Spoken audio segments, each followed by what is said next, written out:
안녕하세요, 한상주입니다. 자, 오늘은 여러분들한테 그 리스 어그리먼트에 대해서 좀 설명드리도록 하겠습니다.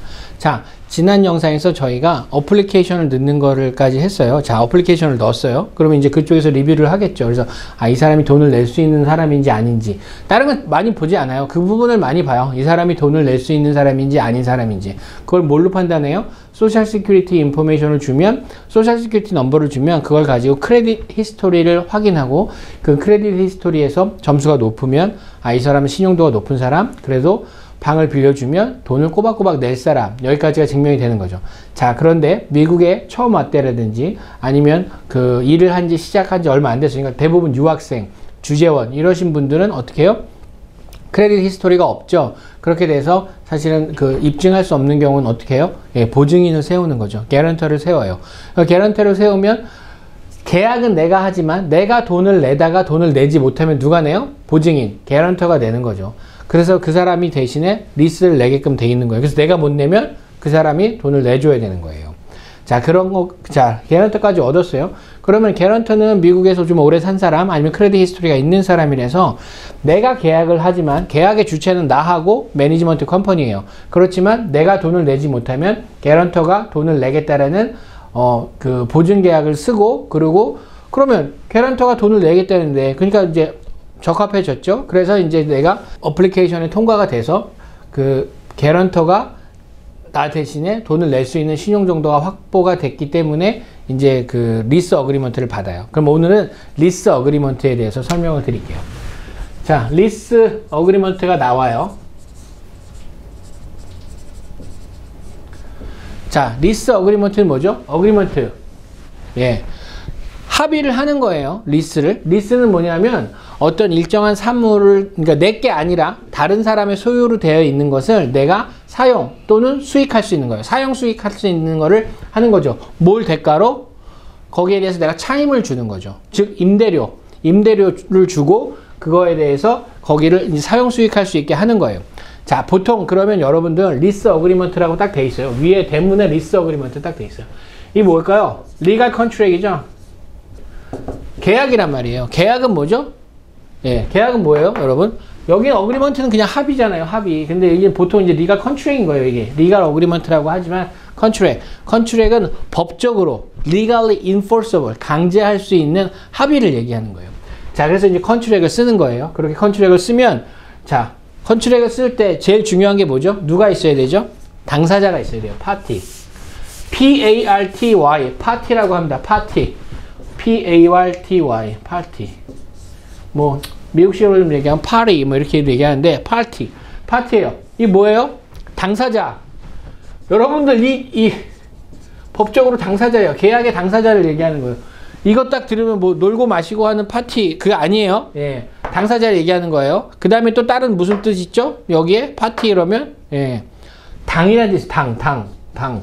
무슨 국민당 뭐 자유당 뭐 이런 당 그런 파티인데 여기서 이제 파티 당사자라는 거예요. 그럼 당사자 계약의 당사자는 누구예요? 나하고 그 다음에 아파트 매니지먼트 컴퍼니인 거죠.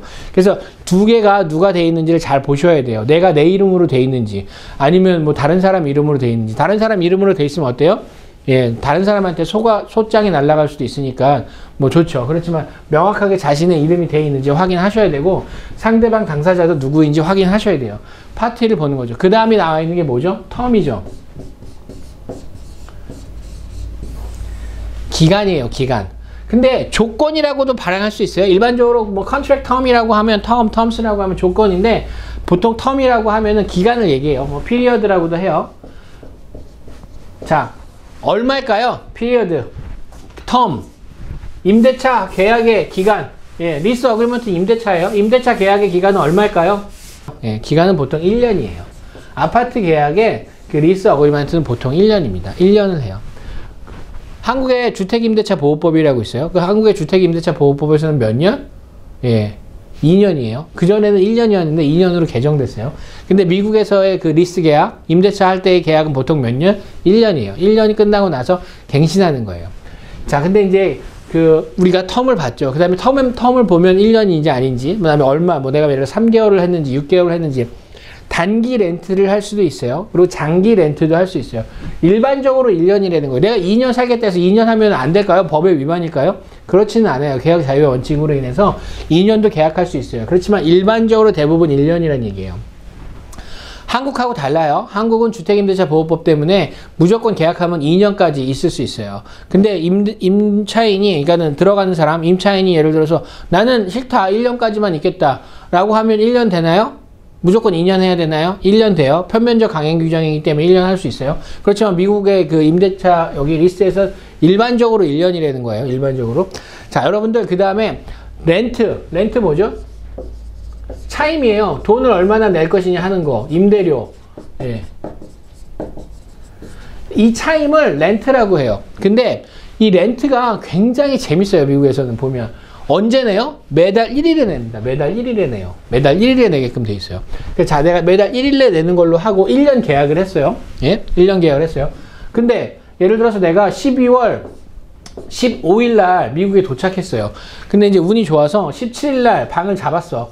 이틀 동안 에브리띵 다 해결이 됐어요. 뭐 무슨 개런터도 있었고 해서 해결이 됐어.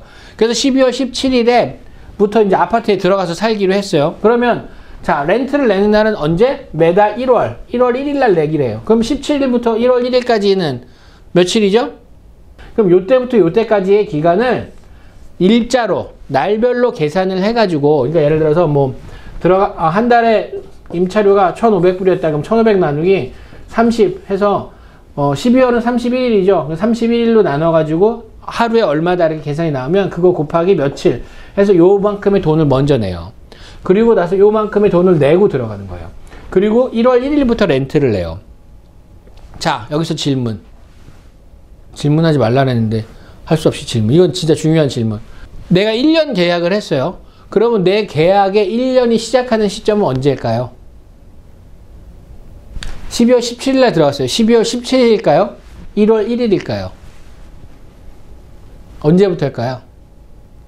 일반적으로 우리는요, 항상 한국에서 어떻게 생각하냐면, 자, 12월 17일부터 내가 계산을 했다라고 하면 12월 17일부터 1년을 삼습니다. 그게 일반적이에요. 그런데 아파트 리스 계약을 하면 꼭 여기를 붙는 게 아니라 여기부터 1년이에요. 그래서 그 12월 31일이 끝나는 날이에요. 이 날이 끝나는 날이 아니에요. 보통은 요거를 해요. 그래서 요거를 따로 계약금을 내서 하고 12월은 1월 1일부터 계산해서 12월 31일까지로 합니다. 이거 가끔 헷갈려요. 그래서 언제 문제가 되냐면 내가 나가는 거, 그러니까 예를 들어서 내가 뭐 계약을 연장하겠다라든지 아니면 나가겠다라든지 할 때 노티스를 줄 때 이 부분이 좀 헷갈려요. 자, 그래서 렌트까지 봤어요. 그리고 렌트 얼마나 내냐 하는 거죠. 내가 돈을 얼마나 내냐 하는 부분. 자, 그 다음에 또 자, 렌트라는 개념을 저희가 말씀을 드렸고요. 그 렌트라는 거 외에 그 다음에 또 뭐가 있을까요? 유틸리티라는 게 있어요. 유틸리티. 유틸리티 뭐예요? 들어보셨어요? 유틸리티?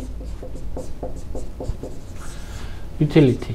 렌트라는 개념은요, 내가 그 방을 사용 수익, 그러니까 방이라기보다는 그 유닛, 뭐 101동 몇 호, 이렇게 있잖아요. 그럼 그 몇 호의 그 유닛을 사용하는 데 들어가는 돈이 차임이에요. 임대료죠.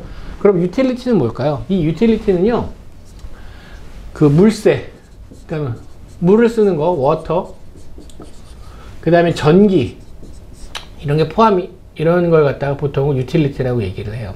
그래서 electric. 예. 그래서 아파트에 들어가면요, 어떤 아파트는 렌트에 유틸리티가 포함이 되어 있는 경우가 있고요. 어떤 아파트는 유틸리티를 따로 계산하는 데가 있어요. 그래서 유틸리티가 포함된 아파트, 유틸리티가 따로인 아파트가 있어요. 그래서 두 가지가 납니다. 그래서 항상 여러분들이 렌트를 생각하실 때, 이 렌트에 유틸리티가 포함이 되어 있느냐, 아니면 유틸리티가 빠져 있느냐로 알아야 돼요. 자, 유틸리티라고 이제 얘기를 하면, 우리는 한국에서 유틸리티 얘기 따로 안 하거든요. 그죠? 그래서 뭐 전기세냐, 물세냐 이렇게 얘기를 하는데, 미국에 와서 자꾸 유틸리티라는 개념을 써요. 그건 뭐냐면, 일반적으로 물세하고 전기세를 포함한 개념입니다. 한국도 어떤 경우는 관리비에 물세하고 전기세에 포함되는 경우가 있는데요. 미국도 이제 유틸리티, 그러니까 아파트가 낡은 아파트일수록 유틸리티가 포함이에요. 왜? 물세와 전기세를 따로 계산할 수 있는 그 미터를 달지 않았어요.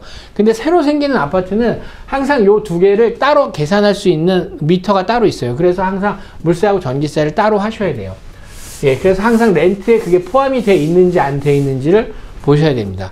자, 그래서 오늘은 일단은 저희가 렌트의 개념까지 말씀드리고 영상을 여기서 마치고요. 그 다음에 또 중요한 개념들이 있거든요. 그 개념을 확인하기 위해서는 또 다음 영상에서 말씀드리도록 하겠습니다. 감사합니다.